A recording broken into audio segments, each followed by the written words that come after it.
তাহলে আমরা শুরু করি আর কি। এখানে আমরা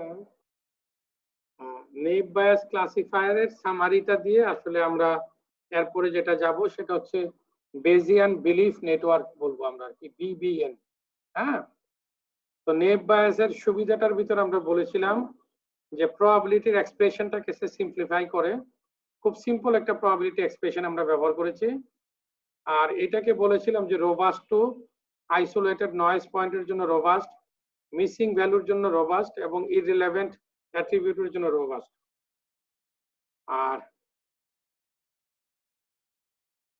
প্রবলেমের জায়গাতে আমরা বলছি যে ছিল কি, যে প্রবলেমটা বলছিলাম যে আমরা প্রত্যেকটা অ্যাট্রিবিউটের জন্য কি আলাদা আলাদা প্রবাবিলিটি বের করেছিলাম না?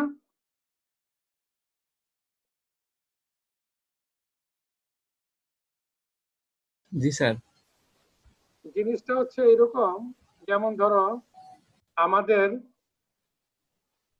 তোমরা এই জিনিসটা মনে খেয়াল করো নাই, আমাদের ধরো ছাত্রর যে এক্সাম্পল আমরা দিয়েছিলাম যে একজন ছাত্রের সিজিপিএ, একজন ছাত্রের ক্লাস টেস্ট, আরেকজন ছাত্রের ডিসিপ্লিনারি রেকর্ড, এই তিনটা অ্যাট্রিবিউটের উপরে বেসিস করে আমরা একটা ছাত্রকে গুড, ব্যাড অথবা মিডিয়াম এই তিনটা ক্যাটাগরিতে ভাগ করেছিলাম, তাই না? জি স্যার। জি স্যার।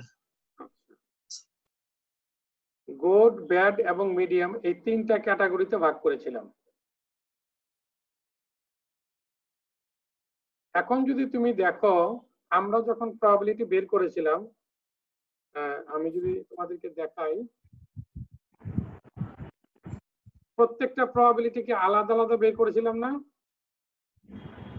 জি স্যার। যেমন দেখো, রিফান্ডের সাথে ক্লাস লেভেলের কি সম্পর্ক, এটা একটা বের করেছিলাম না?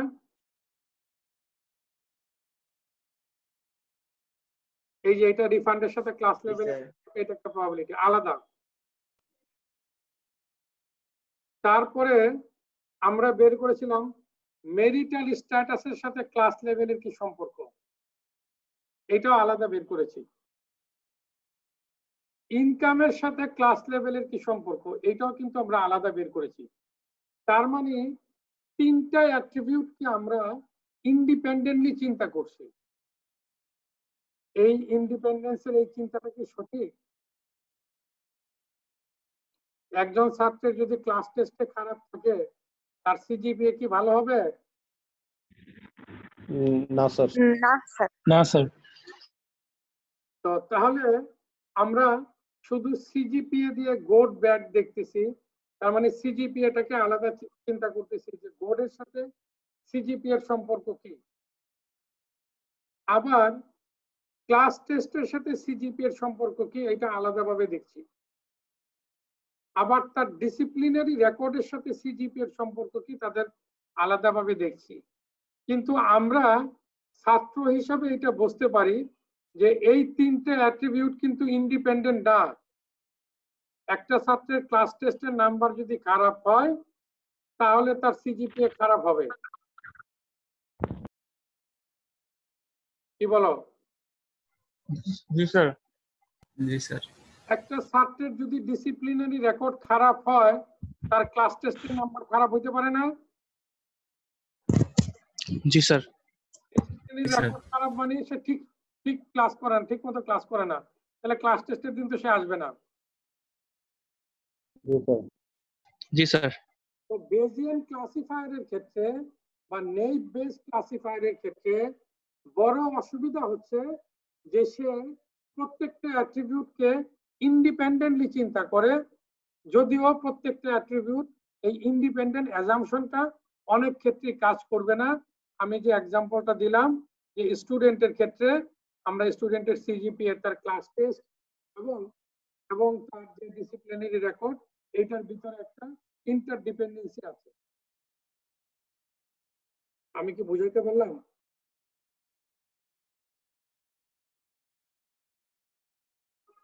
জি স্যার, আমরা বুঝতে পারছি।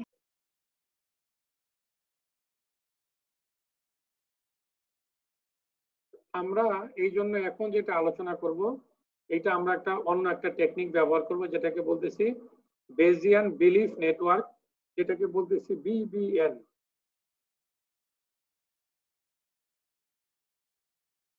এইখানে আমরা বলতেছি, আমরা ধরলাম যে আমাদের এল সংখ্যক র্যান্ডম ভেরিয়েবল আছে। একটা ভেরিয়েবল হচ্ছে x1, একটা হচ্ছে x2, একটা হচ্ছে x, এরকম xl পর্যন্ত আছে। এইখানে আমরা জয়েন্ট প্রবাবিলিটি বের করছি।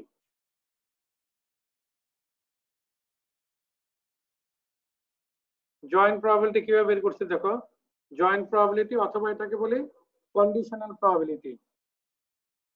জয়েন্ট প্রবাবিলিটি অথবা কন্ডিশনাল প্রবাবিলিটি। তোমাদেরকে একটা জিনিস আমি বলি আর কি, এটা তোমরা আমার কথাটাকে, আমি ধরো মানে বয়োজ্যেষ্ঠ শিক্ষক হিসেবে বলছি, এটা অন্যভাবে নিও না আর কি। কোনো ক্লাসে এসে যদি তুমি নতুন কোনো জিনিস না পাও, তাহলে তুমি বুঝবা যে ওই ক্লাসে আসলে তোমার জন্য রিকোয়ার্ড যে কন্টেন্ট আছে সেই কন্টেন্টগুলি আসলে কভার হচ্ছে না। প্রত্যেকটা ক্লাসে আসলে তোমার নতুন জিনিস শেখার কথা। আমি কি পয়েন্টটা বুঝাতে পারলাম? জি স্যার। জি স্যার, বুঝাতে পেরেছি। আমার এই ক্লাসে এসে কিন্তু তুমি অনেক জিনিস নতুন ভাবে শুনতেছো, তাই না? এটা কি ঠিক? জি স্যার। হ্যাঁ। এবং তোমাদের কাছে কোনো কোনো ক্ষেত্রে মনে হতে পারে এটা যথেষ্ট কঠিন মনে হচ্ছে, তাই না? জি স্যার। জি স্যার, এটা সত্য। কঠিন। তোমাদেরকে যে বইটা দিয়েছি, একটা বই আছে দেখবে ডিউডা। জি স্যার।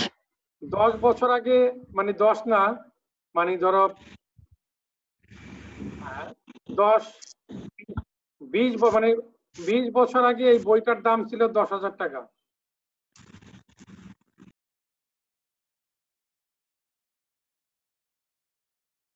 তোমাকে আমি যে সফট কপি বইটা দিলাম, এই রাইটারের বইটা, প্যাটার্ন রিকগনিশনের এই বইটা, ডিউডার এই বইটা পৃথিবীর সব ভালো বিশ্ববিদ্যালয়ে পড়ায়।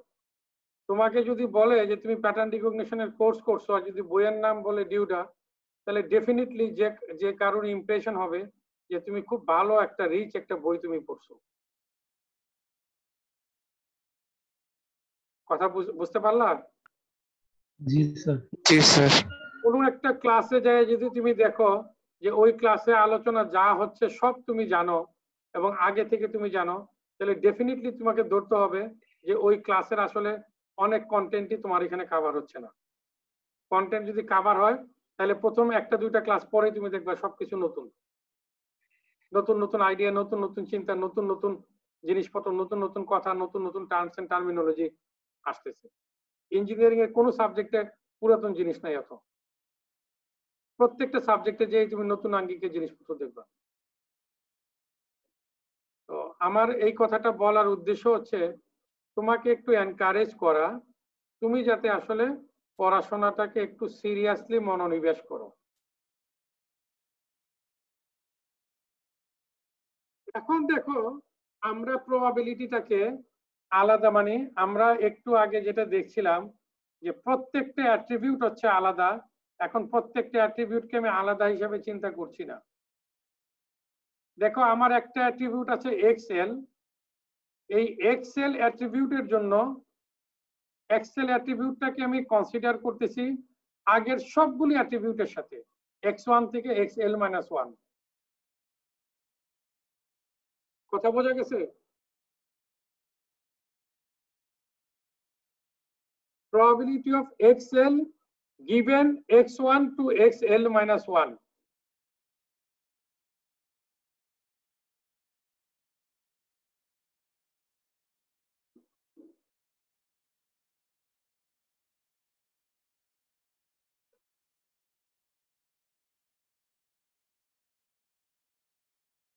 তারপরেরটা হচ্ছে দেখো probability of xl-1, এইটার probability বের করতে চাচ্ছি with respect to all its predecessor, তার প্রিভিয়াস যতগুলি আছে x1 থেকে xl মাইনাস 1।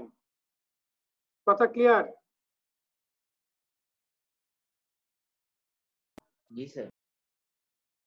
এখন দেখো আমরা প্রবাবিলিটি কিন্তু কম্বাইন্ড প্রবাবিলিটি বের করতেছি px1 থেকে pxl পর্যন্ত, কোনো একটা আলাদা প্রবাবিলিটি বের করি না। তুমি যদি বেজিয়ান নেটওয়ার্কের ক্ষেত্রে দেখো, এই যে দেখো শুধুমাত্র প্রবাবিলিটি অফ m,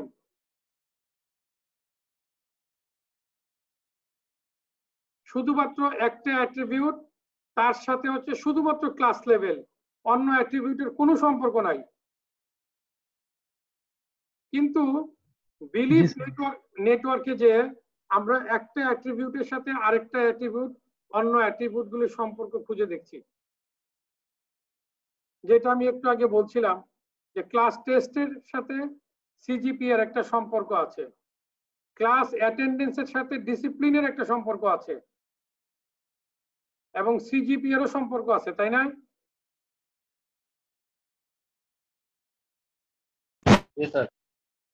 সুতরাং প্রবাবিলিটি গুলি ইন্ডিপেন্ডেন্টলি ক্যালকুলেট করার কোনো সুযোগ আসলে নাই। তো বেজিয়ান বিলিফ নেটওয়ার্কে আমরা ওই কাজটাকে করার চেষ্টা করছি।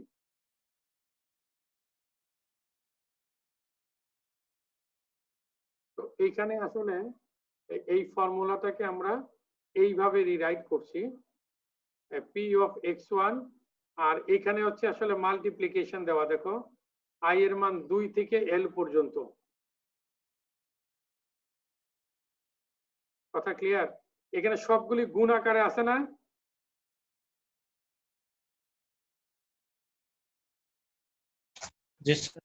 এর 2 থেকে কেন শুরু হলো? কারণ আমাদের x1 টার ভিতরে তো আসলে কোনো গিভেন কিছু নাই। x1 এর আগে কোনো অ্যাট্রিবিউট আছে? না তো, না। না স্যার। তাহলে এই যে মাল্টিপ্লিকেশন যে এইটা শুরু হচ্ছে, মানে এই সবগুলির জন্য আমি কমন এই ফর্মুলাটা লিখলাম। আচ্ছা, বোঝা গেছে কথা? জি স্যার। ওকে।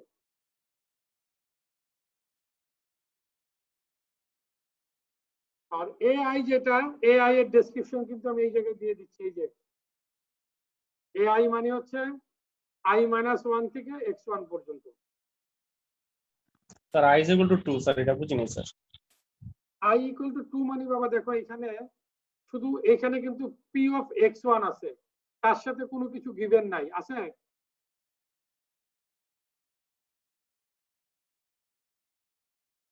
না স্যার।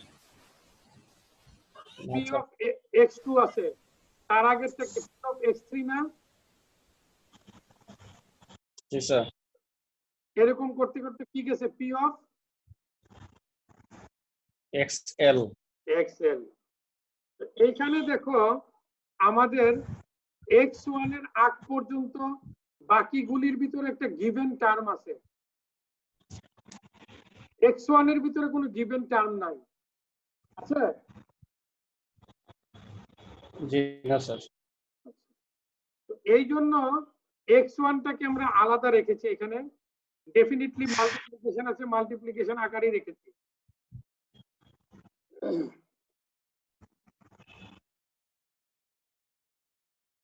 আর বাকিগুলিকে কি করছি আমরা?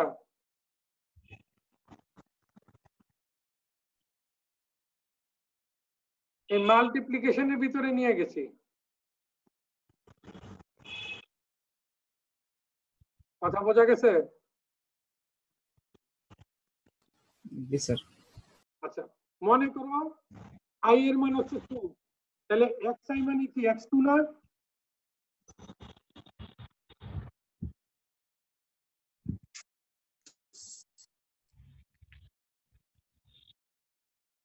i এর মান 2 হলে কি p of xi কি x2 না?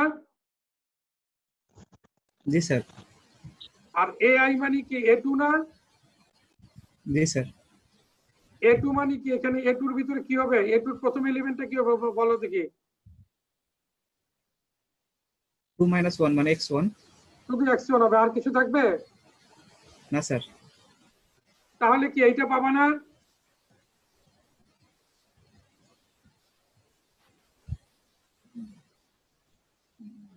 কোনটা? এই যে কার্সারটা যে জায়গায় আছে, P of x2 given x1? G sir. আচ্ছা, i এর মান l বসালে কি পাবা? দেখো i এর মান যদি l বসায় তাহলে এটা কি হবে? xl হবে না? এক্সেল। আর এটা কি হবে? স্যার এক্সেল এল al মানে এখানে আসো al, এটা এল প্রথম এলিমেন্টটা কি আর হবে? এল মাইনাস 1 এক্সেল তারপরে মাইনাস 1 এল মাইনাস 2। এরকম করতে করতে কি x1 পর্যন্ত যাবে না? জি স্যার। তাহলে না বোঝার কি আছে? হ্যাঁ, আমি সবাইকে অনুরোধ করব, আমরা লিনিয়ার অ্যালজেব্রাতে যে অঙ্ক টঙ্ক করছি এগুলির সবকিছু রিভিশন হয়ে যাবে কিন্তু আমার এই কোর্সে। আমরা ম্যাথমেটিক্স গুলো যদি ভালোভাবে বুঝে থাকি তাহলে সহজ হবে একটু, আর না বুঝে থাকলেও আমরা ইনশাল্লাহ এই ক্লাসের মাধ্যমে আর একটু ভালো বোঝানোর চেষ্টা করব যাতে তুমি বুঝতে পারো। একটা ছোট জিনিস বুঝি না আর কি স্যার। বলো স্যার বলো বলো প্লিজ। স্যার ওই যে i ইকুয়াল টু ওটার উপরে যে সিম্বলটা আছে স্যার, এই সিম্বলটার নামটা কি বুঝি না। এটা হচ্ছে মাল্টিপ্লিকেশন সিম্বল ভাই। সামেশন সাইন আছে না? জি সামেশনের সাইন কি দেখছো? জি স্যার। এটা হচ্ছে মাল্টিপ্লিকেশন, গুণের সাইন। এটা আচ্ছা। Greek symbol.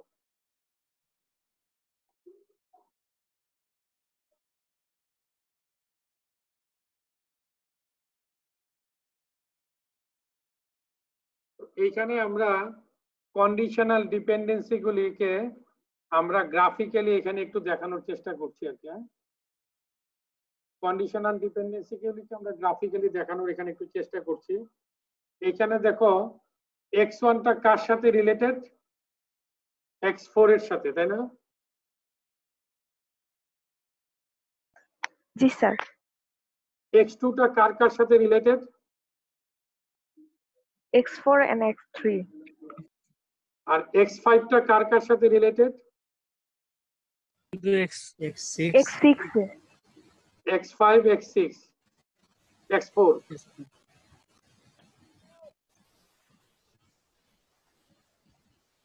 এইটাকে আমরা লিখছি, দেখো x6 is conditionally dependent on x4 and x5.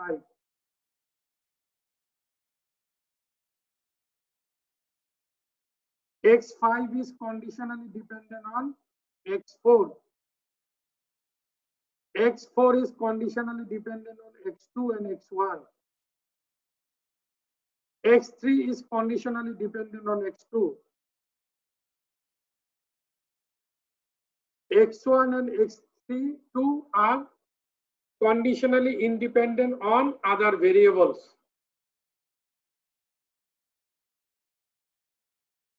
এটা কি সবাই একটু বুঝতে পারছো? জি স্যার।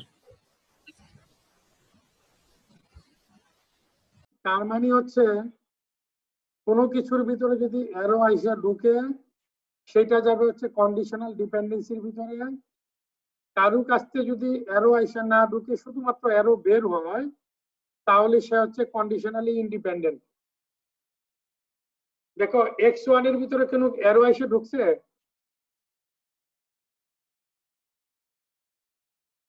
না স্যার। x2 এর ভিতরে কোনো কিছু ঢুকছে? না স্যার।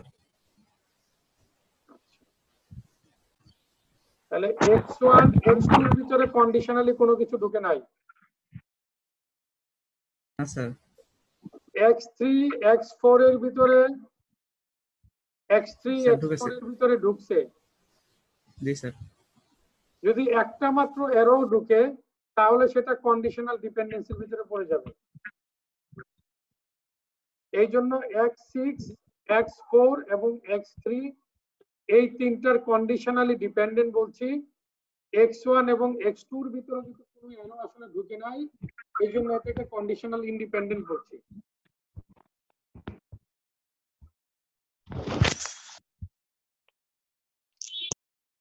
এখন আমরা এই যে একটু আগে প্রবাবিলিটির সূত্র দেখালাম না,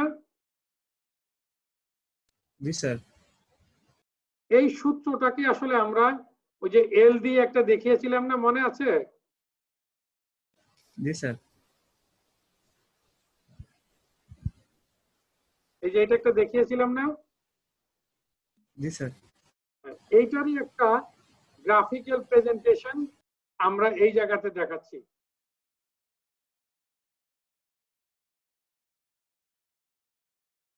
দেখো বের করতেছি কি, কম্বাইন্ড প্রবাবিলিটি কিন্তু বের করতেছি, কম্বাইন্ড মানে x1 x2 x3 x4 x5 x6, মানে এই 6টা জিনিসের কম্বাইন্ড প্রবাবিলিটি। আমরা বলেছিলাম নেভ বেস ক্লাসিফায়ারের একটা ইনহেরেন্ট দুর্বলতা হচ্ছে সে প্রত্যেকটা অ্যাট্রিবিউটকে ইন্ডিপেন্ডেন্ট হিসেবে চিন্তা করে। ইন্ডিপেন্ডেন্ট হিসেবে চিন্তা করলে প্রবলেমটা হচ্ছে সব ক্ষেত্রে এই ইন্ডিপেন্ডেন্সের এই অ্যাজাম্পশনটা ভ্যালিড নাও হতে পারে। কথা ক্লিয়ার? জি স্যার। জি স্যার। আমরা এখন কম্বাইন্ড প্রবাবিলিটি বের করতেছি, probability of x1 x2 x6। তো x6 এর জন্য যখন বের করছি আমরা দেখছি যে x6 এর সাথে রিলেট করছিল কে, x4 আর x5, তাই না? জি স্যার। x5 এর জন্য কি শুধু x4 ছিল না?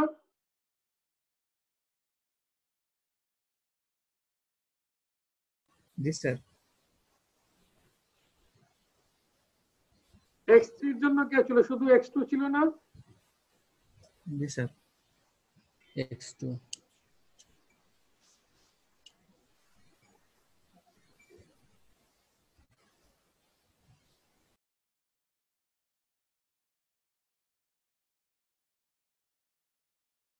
এখানে সরি একটু ছোট্ট মিস্টেক আছে, x4 এরটা এখানে লেখা হয়নি আর কি। x4 এর একটা আসবে আর কি এখানে, ঠিক আছে? x4 টা আসবে কার কার সাথে? x2 x1। x2 x1, হ্যাঁ, আর x2 x1। তাহলে দেখো আমরা কন্ডিশনাল ডিপেন্ডেন্সিটা আমরা গ্রাফের মাধ্যমে দেখাতে পারি এবং অ্যানালিটিক্যাল ফর্মেও আমরা দেখাতে পারি। তাহলে বেজিয়ান বিলিফ নেটওয়ার্ক অথবা বেজিয়ান নেটওয়ার্ক, আগেরটা হচ্ছে নেভ বেস। শুধু বেজিয়ান বললে এটাকে অনেক সময় বেজিয়ান বিলিফ নেটওয়ার্কও বলি। আমরা বলতেছি একটা ডাইরেক্টেড অ্যাসাইক্লিক গ্রাফ, প্রত্যেকটা নোড করসপন্ড করবে হচ্ছে একটা র্যান্ডম ভেরিয়েবল গুলিকে, আর যে আর্ক আছে, আর্ক কোনটা? আর্ক মানে কি?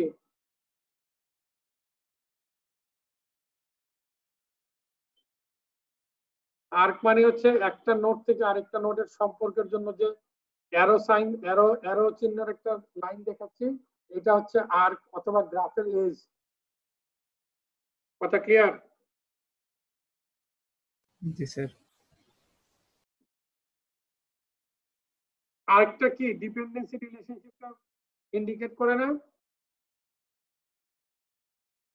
জি স্যার।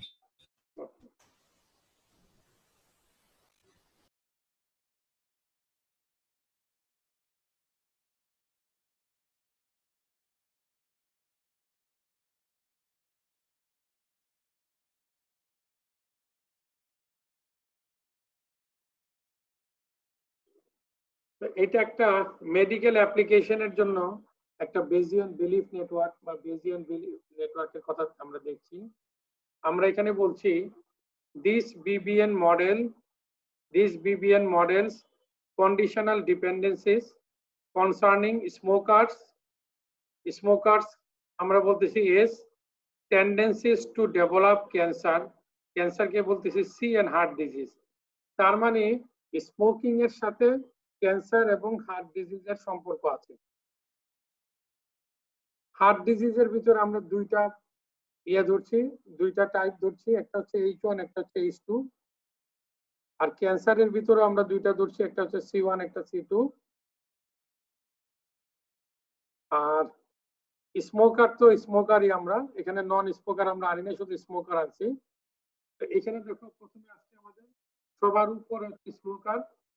স্মোকারের ক্ষেত্রে ট্রু, এইটার প্রবাবিলিটি হচ্ছে যে কোনো একজন পেশেন্টের কথা চিন্তা করো, যদি যে কোনো একটা পেশেন্ট সে স্মোকার, এটা হওয়ার প্রবাবিলিটি হচ্ছে 40%, সে নন স্মোকার, এটা হওয়ার প্রবাবিলিটি তাহলে কত হবে?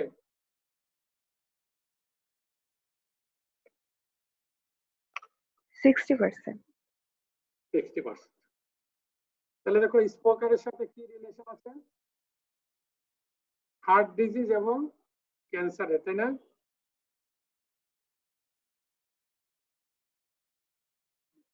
জি স্যার। হার্ট ডিজিজের ভিতরে দুইটা আছে, একটা H1 একটা H2। ক্যান্সারের ভিতরে দুইটা আছে, একটা C1 একটা C2।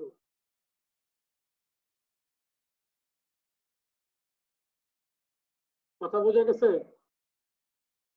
জি স্যার। তাহলে দেখো এইখানে যে H আছে যেটা, এইটার কি ডিপেন্ডেন্সি আছে না? কার সাথে ডিপেন্ডেন্সি আছে এটা?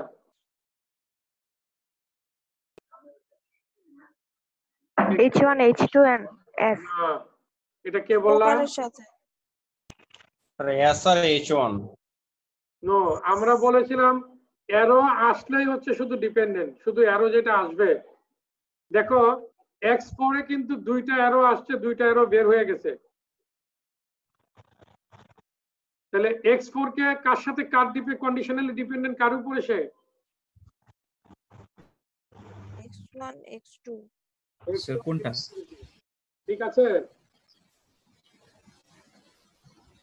তাহলে এইখানে S থেকে অ্যারো আসছে H এর উপরে। কথা বোঝা গেছে? S থেকে অ্যারো জি, স্যার। আসছে C এর উপরে, তাহলে H হচ্ছে ডিপেন্ডেন্ট, কন্ডিশনালি ডিপেন্ডেন্ট কার উপরে? S এর উপরে। এস এর উপরে। S এর উপরে। C হচ্ছে কন্ডিশনাল ডিপেন্ডেন্ট কার উপরে? S এর উপরে। S এর উপরে। এস এর উপরে। তাহলে এদের প্রবাবিলিটি এইটা দেওয়া আছে, এইটার প্রবাবিলিটি দেওয়া আছে। এখন দেখো H1 টা ডিপেন্ডেন্ট কার উপরে? H এর উপরে। H এর উপরে। H এর উপরে। H2 টা ডিপেন্ডেন্ট H এর উপরে, তাই না? জি স্যার। জি স্যার। C1 টা ডিপেন্ডেন্ট কার উপরে? C এর উপরে। C এর সি এর উপরে। C2 টা ডিপেন্ডেন্ট কার উপরে? C এর উপরে। সি এর উপরে। সি এর উপরে স্যার। হ্যাঁ, আমি তোমাদের সবাইকে বিনীত অনুরোধ করব আর কি, আমাদের এই কোর্সটা কিন্তু মেশিন লার্নিং এর একটা অ্যাপ্লিকেশনের কোর্স। এখন পুরো পৃথিবীতে কিন্তু মেশিন লার্নিং এর জয় জয়কার। তুমি যদি সফটওয়্যার ইন্ডাস্ট্রিতে তুমি নরমালি ধরো ডেভেলপার হিসাবে কাজ করো, অথবা তুমি সিস্টেম অ্যানালিস্ট হিসাবে কাজ করো, কিন্তু ওই সফটওয়্যারের ভিতরে তুমি মেশিন লার্নিং এর একটা টুল তুমি যদি বলতে পারো, ওই সফটওয়্যারটার ভ্যালু 10 গুণ বেড়ে যাবে।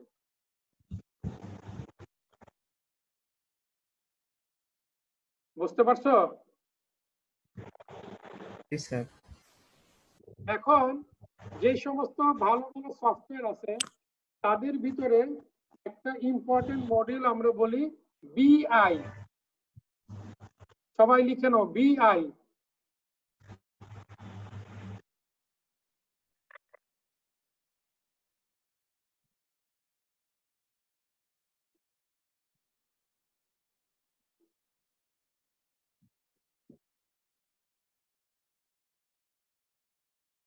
BI টা হচ্ছে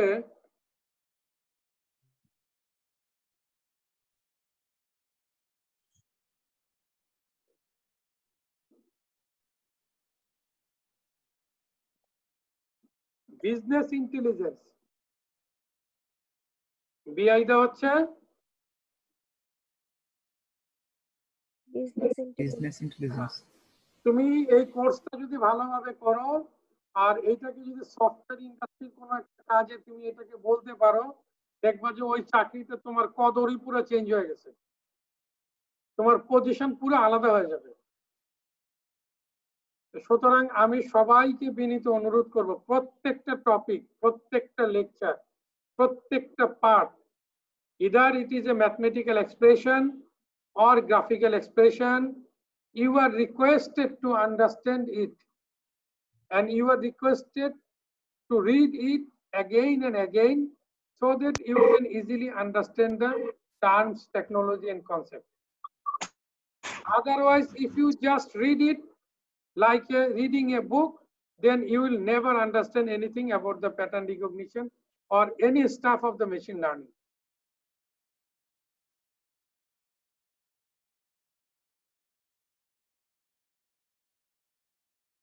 কথা clear? জি স্যার। Yes, sir. সবাই কি পড়াশোনার জন্য প্ল্যান করছো নাকি পড়াশোনা না করার জন্য প্ল্যান করছো, একটু বলো দেখি আমাকে এখন। না স্যার, এখন পর্যন্ত পড়াশোনার জন্য প্ল্যান করছি। আচ্ছা, না করার মধ্যে কে কে আছে যে স্যার পড়াশোনা করতে চাই না, গ্রিন বিশ্ববিদ্যালয়ে ভর্তি হয়েছিলাম শুধুমাত্র মেট্রো রেলটাকে দেখার জন্য, কাছের থেকে সাক্ষী হওয়ার জন্য, যে ইতিহাসের একটা সাক্ষী স্যার হতে চাই যে বাংলাদেশের প্রথম মেট্রো রেলটা আমার চোখের সামনে দিয়ে তৈরি হয়েছে, তাই তো? এই জন্য শুধু স্যার ইউনিভার্সিটিতে ভর্তি হয়েছি, পড়াশোনা করার জন্য না।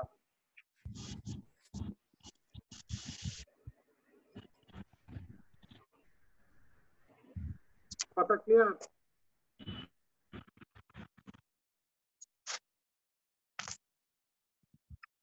হ্যাঁ স্যার।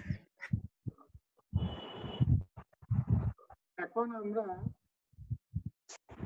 এই যে বিভিন্ন প্রবাবিলিটি গুলি বের করছি, দেখো প্রথমে বের করছি প্রবাবিলিটি অফ x1, তারপরে বের করতেছি y1 গিভেন x1, তারপরে বের করতেছি z1 গিভেন y1, তারপরে বের করতেছি w1 গিভেন z1, এইভাবে করতে করতে w1 z0।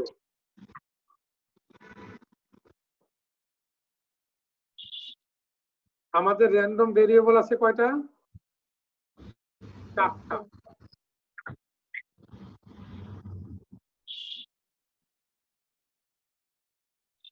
x, y, w, z।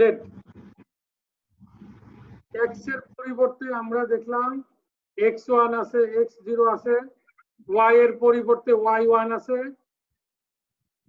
y0 আছে, z এর পরিবর্তে z1 আছে, z0 আছে।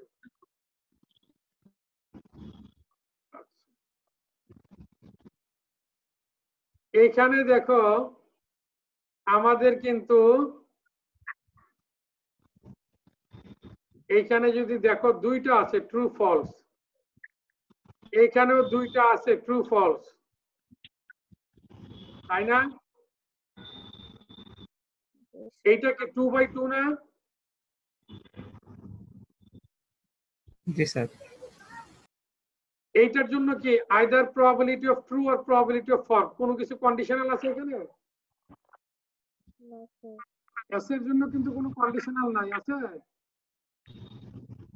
না স্যার। বাকি এইচ এর জন্য কন্ডিশনাল আছে, সি এর জন্য কন্ডিশনাল আছে, H1 এর জন্য কন্ডিশনাল আছে, H2 এর জন্য কন্ডিশনাল আছে, C1 এর জন্য কন্ডিশনাল আছে, C2 এর জন্য কন্ডিশনাল আছে, আছে না? জি স্যার। জি স্যার স্যার। আছে।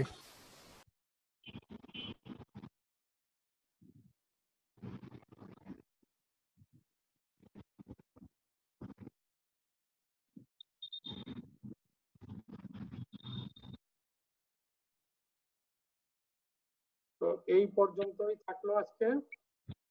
হ্যাঁ, তো রুস্মিতা আমার কাছে একটু ইয়েটা জানিয়ে দিও, ওই অ্যাটেন্ডেন্সটা স্যার আমি আপনাকে মেইল করে দিচ্ছি স্যার এখনই। স্যার একটা কোয়েরি ছিল আমাদের অ্যাসাইনমেন্ট 1 এর, তো আপনি যেটা দিয়েছেন 24 তারিখে লাস্ট ডেট।